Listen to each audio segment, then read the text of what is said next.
The day we made the decision to transition our youngest from their crib to a big kid bed was one of those rare moments in parenting when everything seemed to go according to plan. It felt like a rite of passage, both for them and for us. Our toddler was growing up, no longer the helpless, dependent infant, but now a little person ready to conquer the world of big kid furniture. The excitement in their eyes was contagious, and we celebrated the move, picking out a bed with colorful sheets and stuffed animals arranged around it.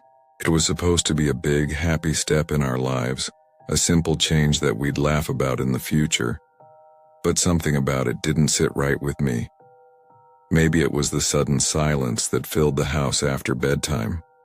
Normally, the sounds of a toddler shifting restlessly in their crib or calling out in the night would have been a familiar comfort. But now the house was eerily quiet. No more cooing, no more soft murmurs, just an empty stillness that filled the space. I tried to convince myself it was nothing, just a child adjusting to a new environment. But deep down I couldn't ignore that small twinge of dread that crept up at night. I told myself, it's nothing. Kids sleep differently. But still, I couldn't shake the feeling that something was wrong. That unease clung to me, especially in the stillness of the night. Every time I heard the faintest creak of the floorboards, my heart would race, a primal fear clawing at the back of my mind. There was no rational reason for it, no sign that anything could go wrong. But sometimes, that's how horror works. It starts with a feeling, a whisper that grows louder the more you try to ignore it. The first night went smoothly, or so we thought. Our child, thrilled by their new bed, fell asleep easily, nestled under the soft blankets, surrounded by their favorite stuffed animals. I stood at the door watching them for a moment as they drifted into slumber. The light from the nightlight painted the walls with soft hues of blue and pink, the perfect scene for a peaceful evening. As I tiptoed away, I felt a sense of relief. It was over. The transition had happened. Everything would be okay. But then, the silence took over the house in a way it hadn't before. The kind of silence that wraps itself around you, squeezing until you can barely breathe. The faint creak of the floorboards below echoed up the stairs, more pronounced than usual. I paused, staring into the dark hallway, wondering if my imagination was playing tricks on me. I stood still, listening carefully. There was something off about the night. The house felt like it was holding its breath. I went back to the room to check on our child. The door was slightly ajar, but the bed was empty. My heart dropped into my stomach. I rushed in, searching the room with frantic eyes, only to find them standing in the corner, their wide eyes locked on the shadows. "Sweetie, what are you doing? Out of bed?" I asked, trying to keep my voice calm, though my own pulse was racing. They didn't respond. Instead, they pointed at the wall with a strange look on their face. I followed their gaze.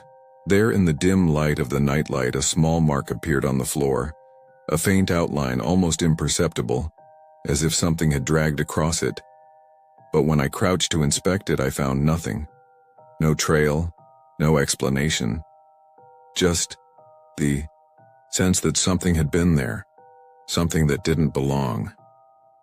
I picked them up and gently placed them back in bed, trying to brush it off as a momentary lapse in sleep. But the strange chill in the air lingered, gnawing at my nerves. This wasn't supposed to happen. The transition was supposed to be easy. We were supposed to be celebrating. But all I felt was a growing sense of dread, a fear that I couldn't articulate. That night, when I tried to sleep, I couldn't help but think of the mark on the floor. It seemed too real to be a trick of the light. And the feeling in the room, the way the shadows seemed to stretch longer than they should, the way the air felt too thick to breathe, kept me awake for hours. The next morning I convinced myself It was nothing more than a figment of my imagination. Parenting is exhausting, I thought. You see things in the dark. But deep down I knew.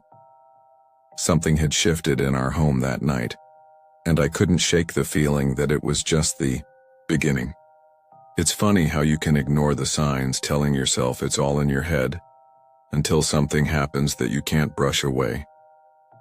A few weeks passed since we'd moved our child into their new bed, and by all outward appearances, things were fine. The transition seemed like a success. Our toddler was adjusting well, and our nights, though filled with the usual chaos, were manageable. But then came that night, the one that would break through all my rationalizations. It started off like any other evening. We tucked our child in, kissed them goodnight, and left the door slightly ajar as we had done for weeks now.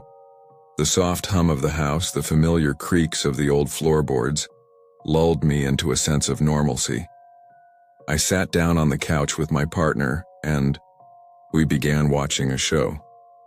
But soon I started to notice something strange. The quiet. Now you might think a quiet house would be a relief. After all, we were used to the sound of little feet padding around, the occasional rustling of blankets, or the soft murmurs of a child who had woken up in the middle of the night. But this silence was different. It was heavy, almost suffocating. I looked at my partner, who had already noticed it too. I stood up, glancing toward the hallway. The only light came from the dim nightlight in the kids' room, barely illuminating the dark shadows in the corridor. At first, I thought I heard something, a faint creaking, like a floorboard shifting. I turned the corner toward the child's room and froze in place. There, in the darkness, I could see the faint outline of a figure.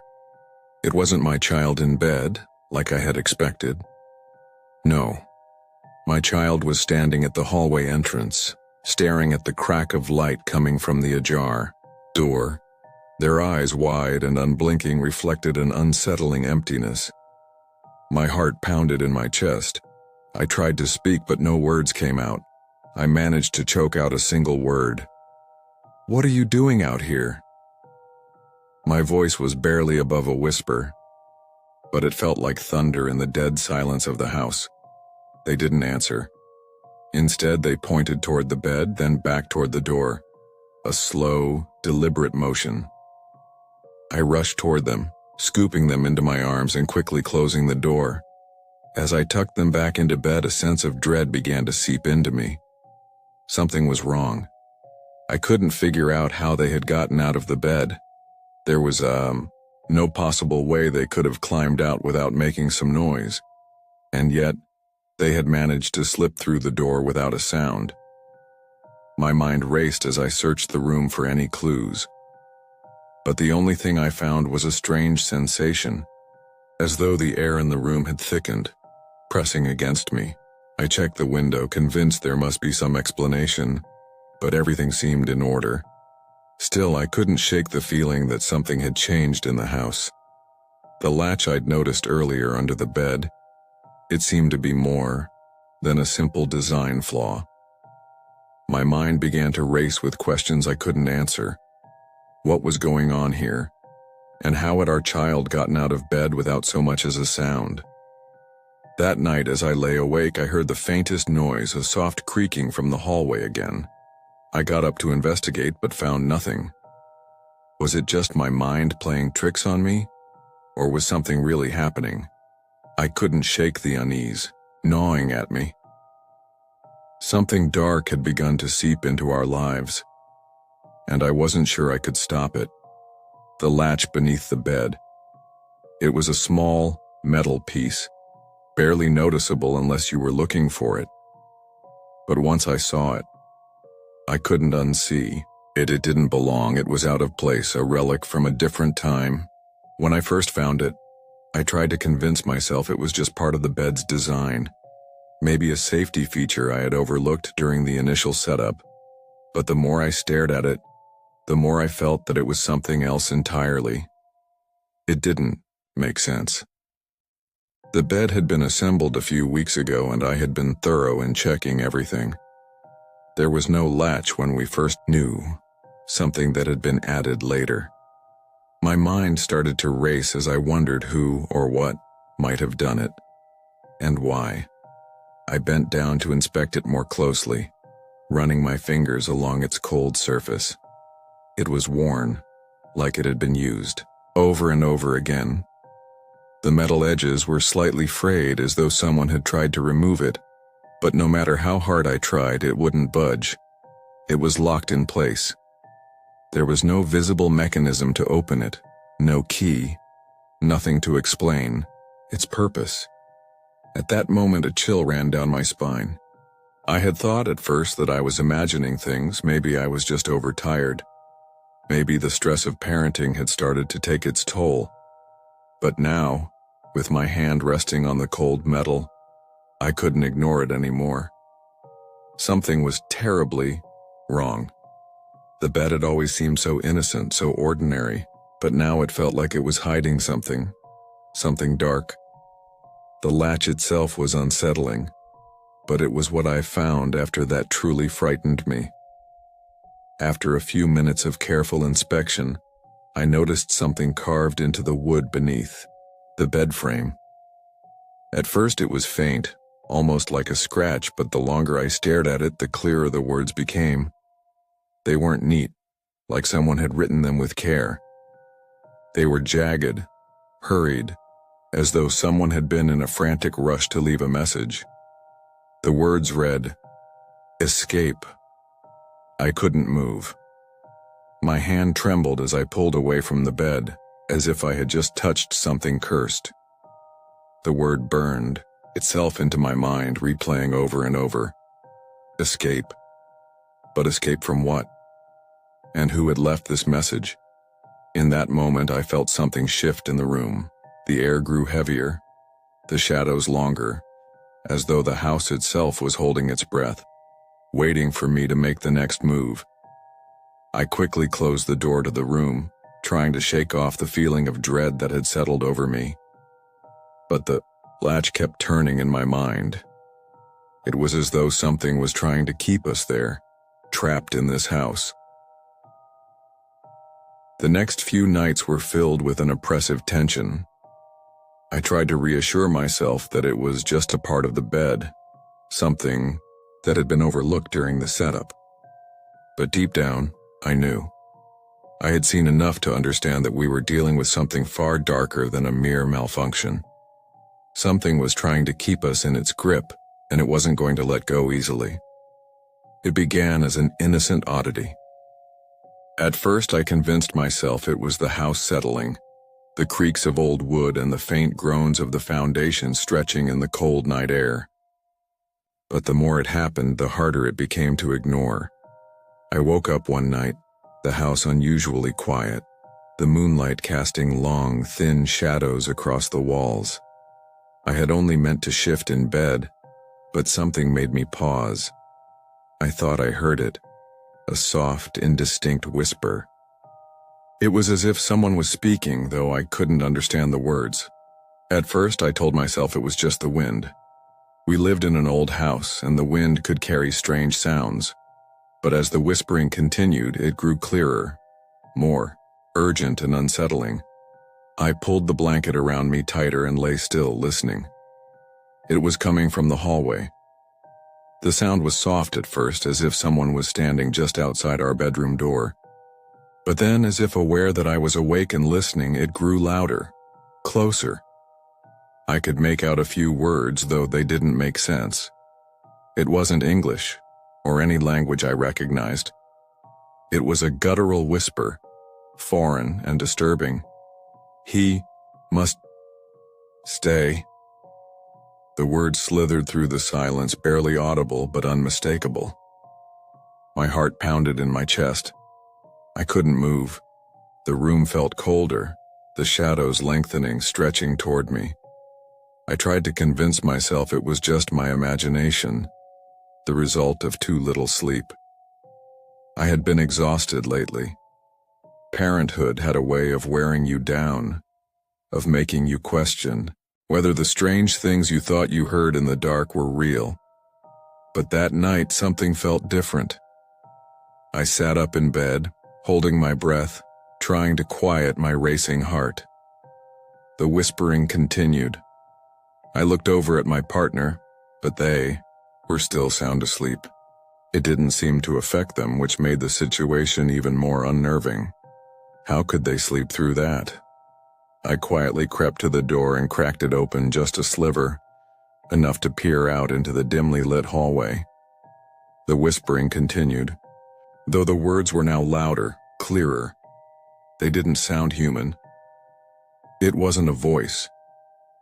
It was more like a presence, a collective murmur that seemed to surround me. I stepped out into the hallway, my bare feet silently pressing against the old wooden floors. My breath was shallow, the cold air nipping at my skin. The whispers intensified, as though they were coming from the walls themselves, from the very air. I felt as if the house was alive, breathing with a life of its own, pulling me deeper into its labyrinth of darkness.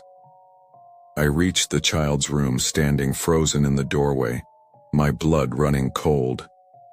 Inside, the room was bathed in the pale glow of the nightlight, but my child was standing at the foot of the bed, staring at something in the corner of the room. They were utterly still, not a single movement. Their eyes were wide, unblinking. "Sweetheart?" I whispered, barely able to form the words, my throat dry. But they didn't respond. They just pointed to the corner, where the shadows seemed to cling together in a mass, darker than the rest of the room. I couldn't make out anything. There was nothing there, not in the physical sense. But the feeling of cold dread settled over me like a heavy blanket. The whispers grew louder, louder still. And then, the unmistakable sound of scratching came, from the walls. Like something was clawing at the inside of the house. Desperately, I scooped my child into my arms and ran for the door, my feet moving faster than my mind could catch up. I slammed the door behind us, breathing heavily, my body trembling. I couldn't explain what had happened. The house, the whispers, the shadows. None of it made sense. But it was real. I could feel it. The house had come alive in a way that terrified me, and whatever was happening wasn't going to let us go. The first signs were subtle, barely noticeable. It started with a slight shift in behavior, little things that made my skin crawl if I thought about them too long. Our child, who had always been so bubbly and outgoing, began to retreat into themselves, becoming more withdrawn. They spent more time alone in their room, sitting in the dark with their toys, staring at the walls with an unblinking, vacant expression. At first, I attributed it to the normal ups and downs of childhood. Every kid goes through phases, right?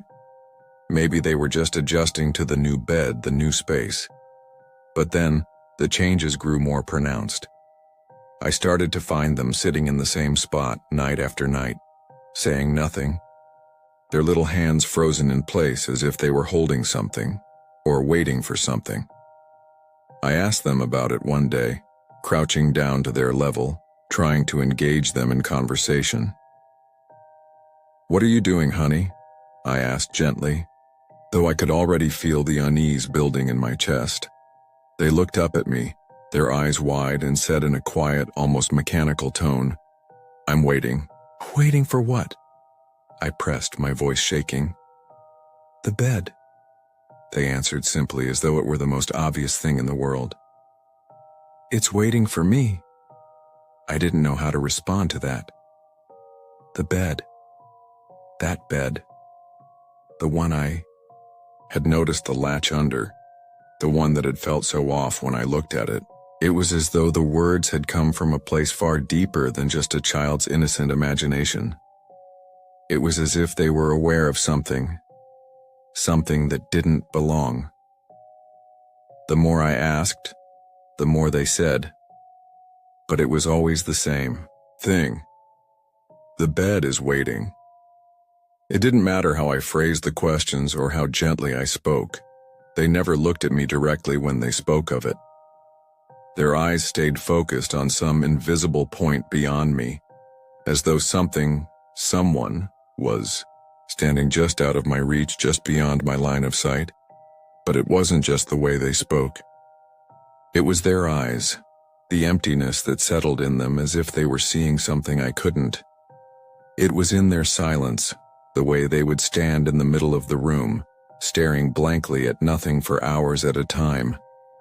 I could see the faintest shiver in their limbs, a deep instinctual fear that didn't belong in a child. It was as if they were waiting for something, a presence that only they could sense, something that called them to the dark corners of the room that had always been slightly ajar. They were standing, unmoving, staring at the crack where the light bled into the room from the hallway. I would call their name, and they would simply turn around, eyes wide and empty, then walk back to the bed without a word. One night I sat up late listening to the silence again. The whispers had stopped, but I felt a presence, something watching me. I glanced toward the hallway where the faintest shadow danced just out of view. I knew it wasn't my imagination. Something was wrong. The house, the bed, my child, everything was slipping away slowly, imperceptibly into a nightmare I couldn't escape. I started to notice something strange about the objects in our home. Small things at first, easily overlooked if you weren't paying close attention. It began with the toys. One morning I walked into the child's room and several of their favorite stuffed animals had vanished. I assumed they were misplaced, maybe under the bed or hidden somewhere, but when I checked, they were nowhere to be found. It was as if they had simply disappeared. At first I thought it might just be a result of the usual disarray that came with having a toddler. After all, kids are prone to tossing things aside without a second thought. But it happened again, and again. A favorite toy car, the red one they had carried everywhere for weeks, was gone. A beloved book they asked for every night was missing. And then it wasn't just the child's things. My partner's watch, the one they always left on the kitchen counter at night, vanished without a trace. A hairpin I had worn just that morning, gone by lunchtime. I searched the house in a state of growing panic. I checked the closets, under the furniture, behind the curtains. I even asked our neighbors if they had seen anything, though I didn't know what I would have expected them to say. Everything came up empty. There was no logical explanation. It wasn't just that the items were lost. It was that they had disappeared, as if they had never been there to begin with.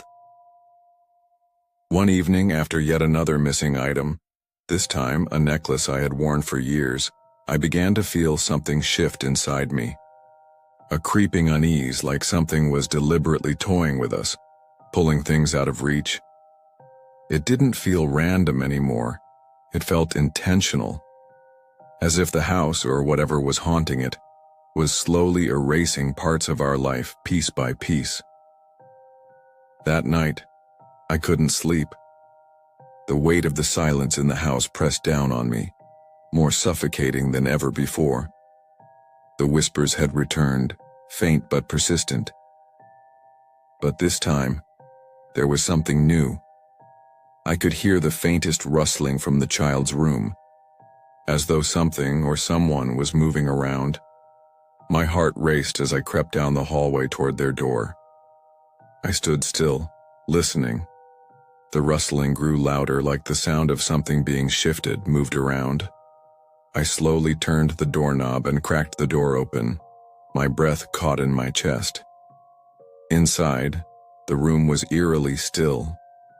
But on the floor, just under the bed, lay an object. A single small item, the red toy car, the one that had been missing for days. I felt my skin prickle, my stomach twisting into knots.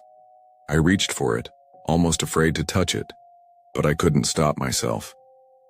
When my fingers brushed its surface, I felt a sudden coldness as if the toy had been frozen. My mind reeled. How was it back here? How had it reappeared in this exact spot after being gone for so long? It didn't make sense. And as I stood there holding it, I realized something even more terrifying. The toy car was warm.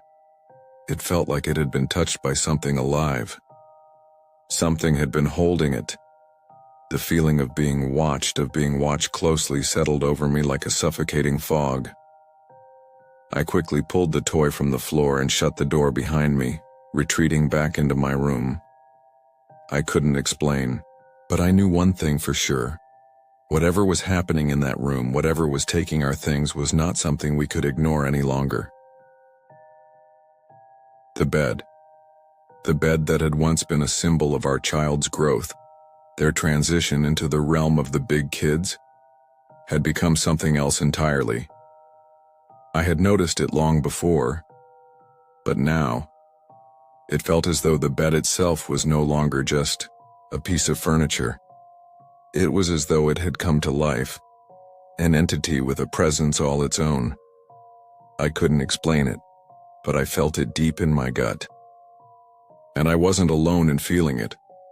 My partner, who had been equally unsettled by everything happening around us, began to notice it too.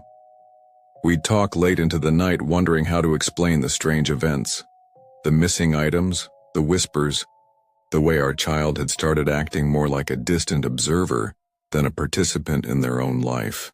And always at the center of it was the bed. It was odd, this sense of it being alive.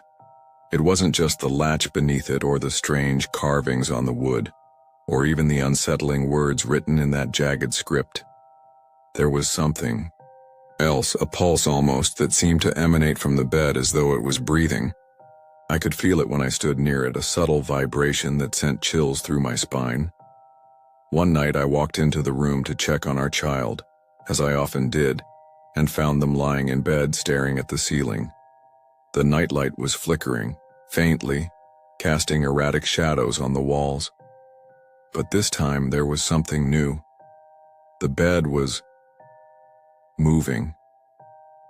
It was subtle, so subtle that I almost convinced myself it was my imagination.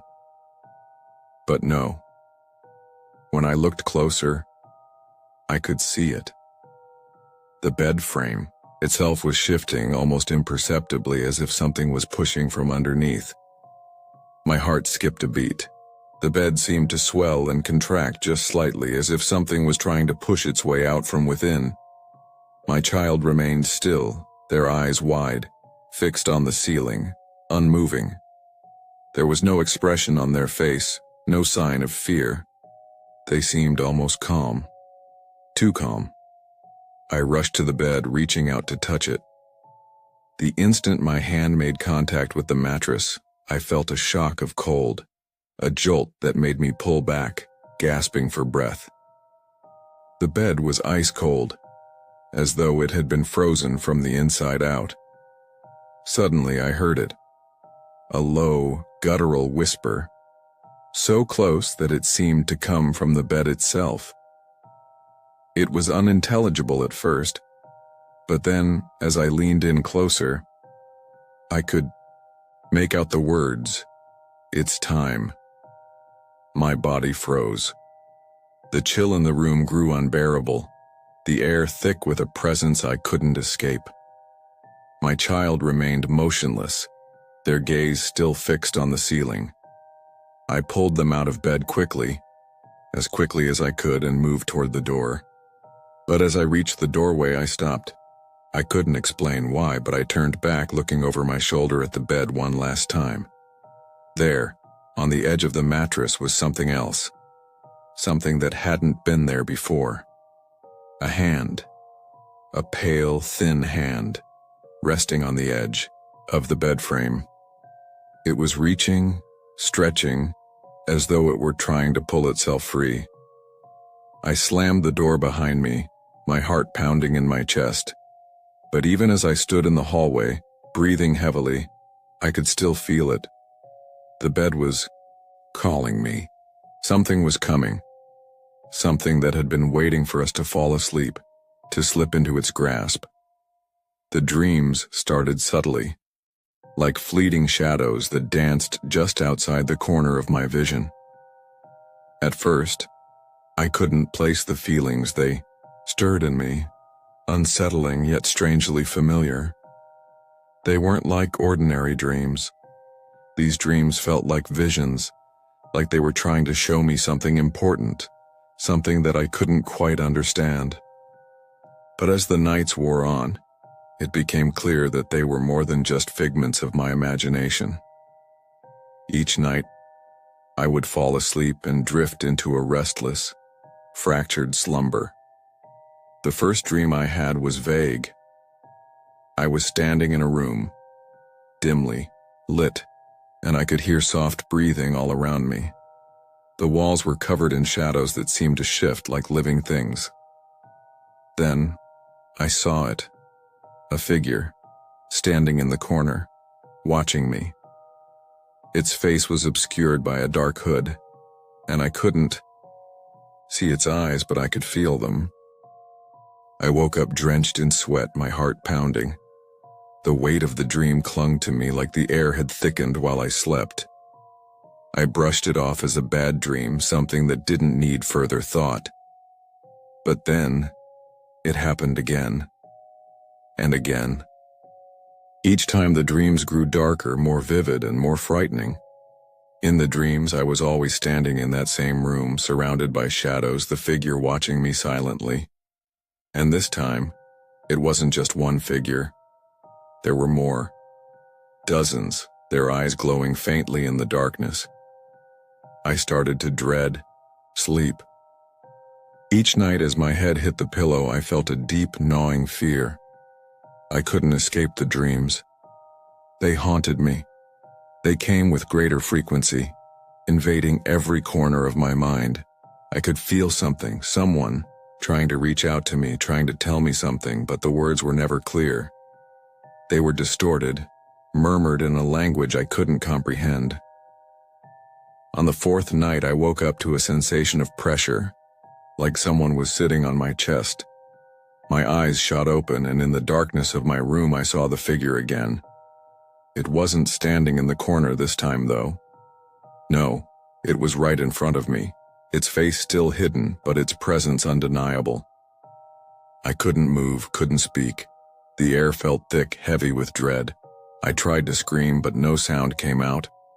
The figure's hand extended toward me, long fingers reaching for my face. Suddenly, the weight lifted and I found myself sitting up in bed, gasping for breath.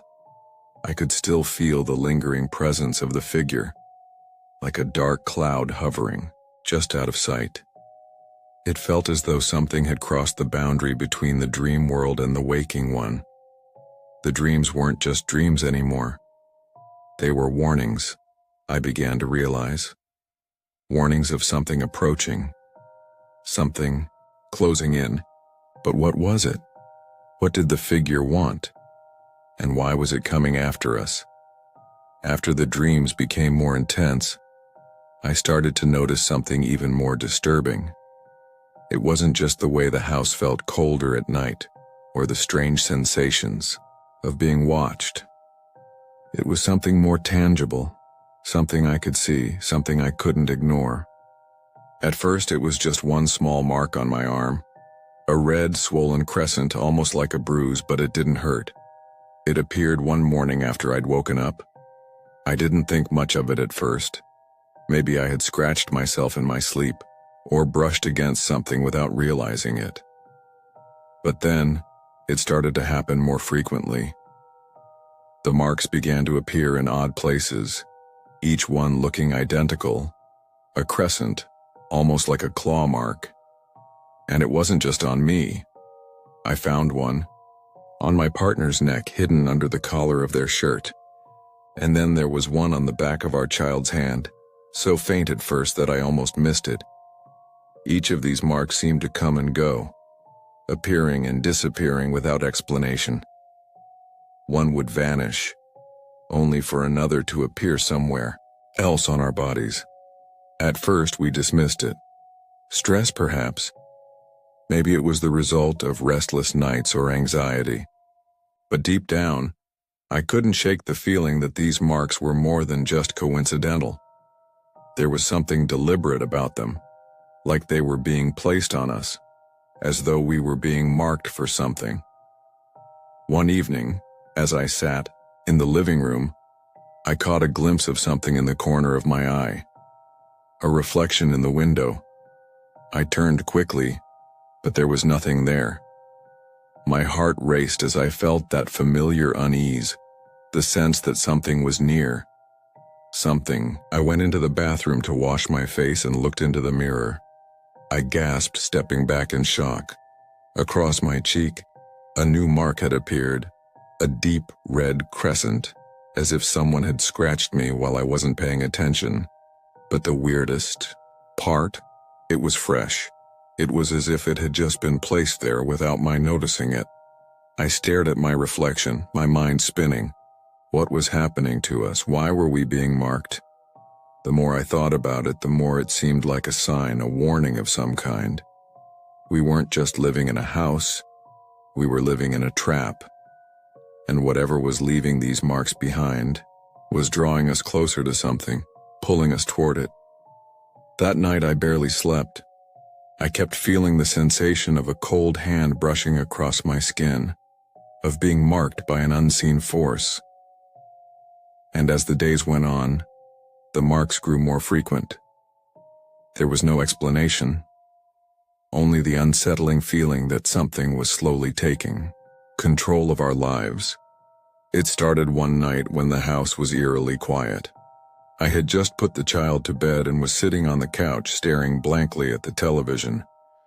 The hours seemed to stretch on endlessly in the silence, the house feeling too still, too calm. That's when I first heard it. A soft, almost imperceptible sound coming from within the walls. At first I thought it was just the house settling. The old wooden beams creaked, the pipes groaned. It was nothing, right? But then it came again, clearer this time, a whisper. It wasn't in a language I could understand, but the tone was unmistakable, a deep murmur that seemed to crawl through the walls like a snake.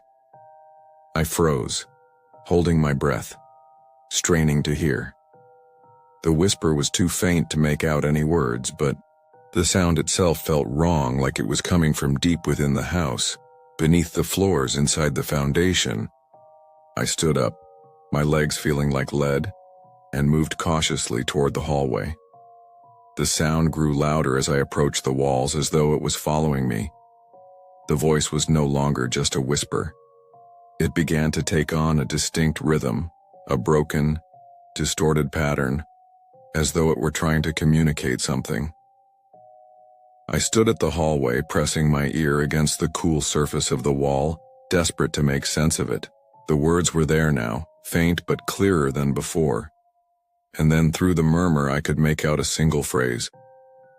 Come closer. My heart skipped a beat. I jerked back from the wall as though I had been burned, my mind racing. What did it mean? Who, what, was speaking? Was it the house itself, alive with some unknown presence? Or was something else in the walls, something that had been waiting for us? The voice continued, taunting and beckoning, growing louder with every passing second. It was impossible to ignore. It was no longer just a sound. It was a force, pulling me toward it, urging me to get closer, to listen. I wanted to run, to escape, but my feet felt rooted to the floor, as if the house was holding me in place. I glanced down the hallway toward the child's room. The door was slightly ajar, the dim light of the nightlight casting strange shadows on the walls. I didn't want to leave them alone in this house, not with whatever was lurking in the walls, but the whispers were relentless. The more I resisted, the stronger the urge to approach the walls became. With a deep breath, I made my way down the hallway, my heart pounding in my chest. The whispers intensified, rising to a fever pitch, urging me forward. And then, Just as I reached the doorway to the child's room, it stopped. I turned to look, expecting to see something, anything, but the room was as silent as ever. My child was still asleep in their bed, unaware of the growing darkness surrounding them. I didn't know what I had expected to find, but the relief of the silence was short-lived. There was something in the air now. A presence. A weight pressing down on my shoulders. Something was in the walls, something that wasn't just trying to communicate, it was waiting. I didn't think it could get worse. I didn't think things could take any darker turn. But I was wrong. The house had other plans. Plans that would unravel everything I thought I knew. It happened late one night. I had fallen asleep on the couch, the television still on. The house was quiet, but I kept waking up, feeling like something was off, like there was a shadow in the corner of the room. After each restless jolt from my sleep, I'd glance toward the hallway, half expecting to see someone standing there watching me. I told myself it was just my mind playing tricks, that I was exhausted, but when I woke up for the third time, everything was different. The air felt thicker, heavier, charged with something dark and dangerous. I felt the hairs on the back of my neck rise as I glanced at the clock.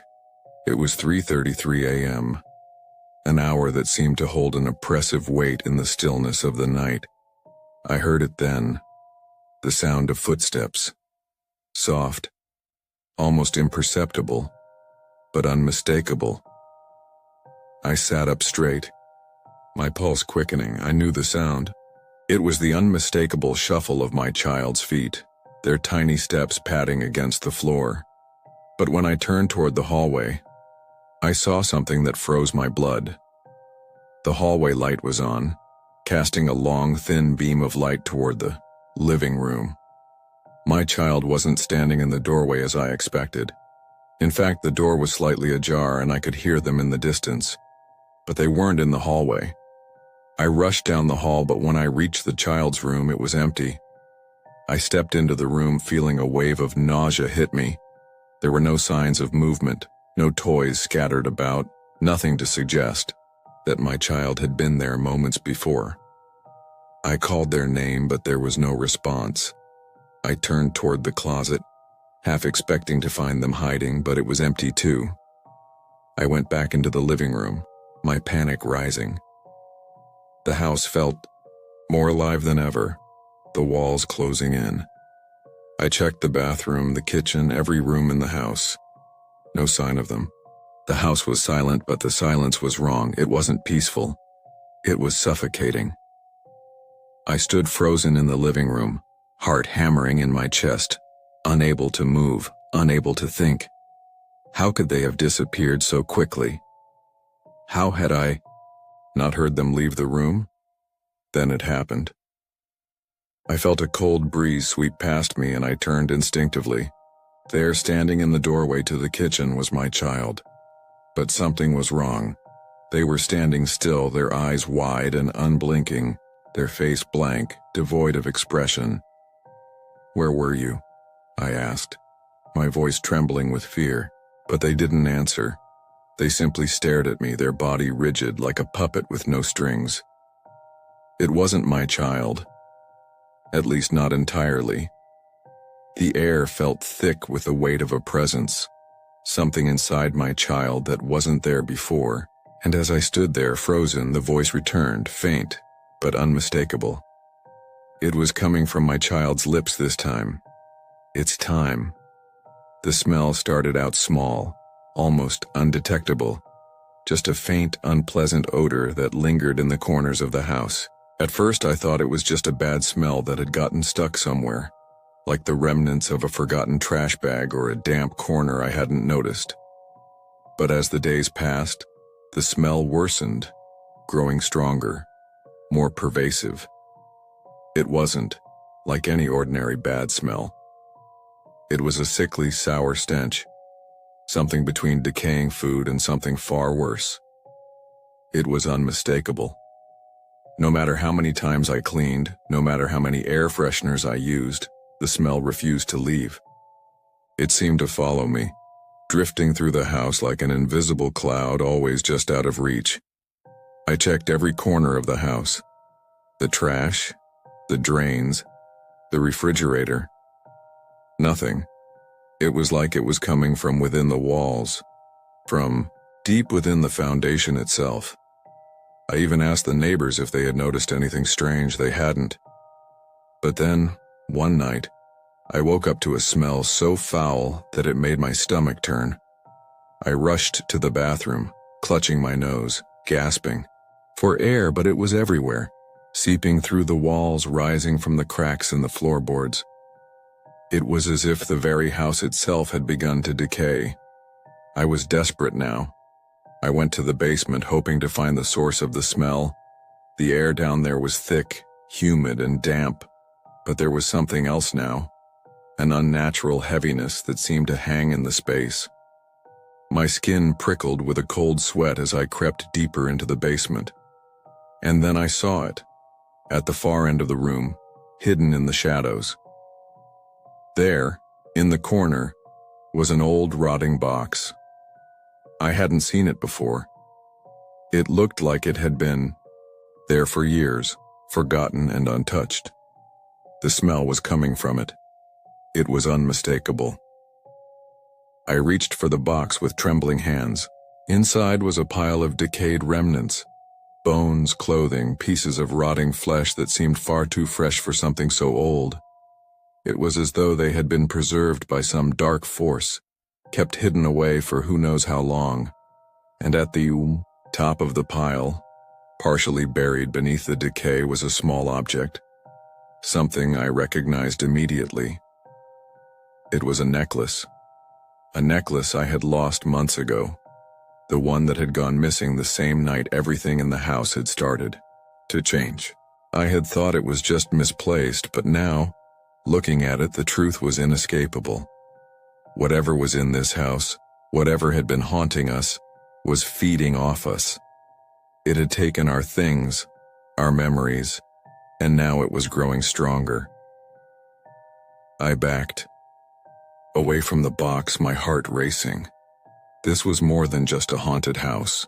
This was something ancient, something feeding on us from the inside, dragging us deeper into its grasp. The paintings started to appear one by one, each one more disturbing than the last. It happened so gradually that I didn't notice at first. A new painting on the wall, an image I didn't recognize. At first I thought it was some old family heirloom I had never noticed before, maybe left by the previous owners of the house. But then they started multiplying. Each new painting seemed to be subtly different, but they all had the same eerie, unsettling quality. Portraits of people I didn't know, their faces distorted in strange, unnatural ways. They looked like they were trying to smile, but their expressions were frozen, their eyes lifeless. The figures in the paintings seemed to be staring directly at me, no matter where I moved in the room. The longer I looked at them, the more I felt like they were watching me, waiting for something. The worst part was the way the paintings seemed to evolve. The first one had been innocent enough, a simple portrait of a woman with her child. But over the course of a few days, the eyes of the woman had changed. They had grown darker, more hollow. Her smile, once warm, had twisted into something sinister. And then, one morning, I found a new portrait on the wall. This one was different. It was a portrait of me. I didn't know how it got there, but it was unmistakably me. Except for one thing. My eyes were wrong. They were not my own. They were the eyes of the woman from the first portrait. Hollow, empty, like the soul had been sucked from them. I stared at it for what felt like hours, unable to tear my eyes away from the twisted reflection. It was as if I was no longer in control of my own image. The paintings didn't stop. They appeared everywhere, on the walls, in the hallway, in every room. and the figures in each one seemed to grow more lifelike, more real with each passing day. They were no longer just paintings. They were manifestations, reflections of something darker. One evening, I saw the last one. It was in the living room, a massive, grand portrait of my child, their face smiling, too wide, too forced. I approached it slowly, unable to stop myself, my pulse hammering in my chest. But when I looked closely, I saw that the child's eyes were not blank. They were open, and they were staring at me, not from behind the canvas, but within it. The face twisted before my eyes. The child's smile stretched into a grotesque grin, their mouth opening too wide, too far, and that's when I realized the paintings weren't just watching us, they were alive. By now, the house had become a living nightmare. I had lost track of time, lost track of what was real and what was merely a waking terror. Each night, the house felt like it was breathing, slow, deliberate, like it was alive, and with every breath it seemed to pull us deeper into its malevolent grip. The whispers from the walls had escalated into cries of desperation. They were no longer just faint murmurs. They were screams, anguished, pleading, each one growing, louder and more desperate with each passing night. I could hear them during the day now, too. Whispers swirling in my mind, clinging to my... I could feel them watching us, and then the paintings began to move. It started innocuously enough. I would glance at the portraits, convinced my eyes were deceiving me. But then I saw it. One of the figures in a portrait shifted slightly. Just a fraction of movement, like the blink of an eye. At first I thought I was losing my mind, but then in one horrifying instant I saw it clearly. The face in the portrait moved. The eyes, those hollow, unblinking eyes, shifted. And the smile, that smile, curled up into something malevolent. The figures were alive now, trapped within the canvas, and they were reaching for me. I tried to tear the paintings off the walls, to destroy them, but each time I did, they reappeared, just as they had been before. No matter how hard I tried to escape, no matter how far I ran, the house followed. The presence within it grew stronger. It was as though it had grown tired of lurking in the shadows, tired of waiting. It wanted to claim us now. One night, the last straw came. My child, my sweet, innocent child, was gone. Not physically. No, my child was still there, but not really. Their eyes were empty, their smile wide, too wide, like something was holding them in place, forcing them to smile. They wouldn't respond when I called their name. They just stared at me, their gaze hollow, distant, like they were already gone. I ran to the basement, the only place that felt like it might hold some answer, some truth about what was happening. The door was wide open, the darkness beckoning me like the jaws of a beast. My breath was shallow as I descended, each step echoing in the silence. The air was thick down there, heavier than before, as though the house itself had pulled the very life out of the air.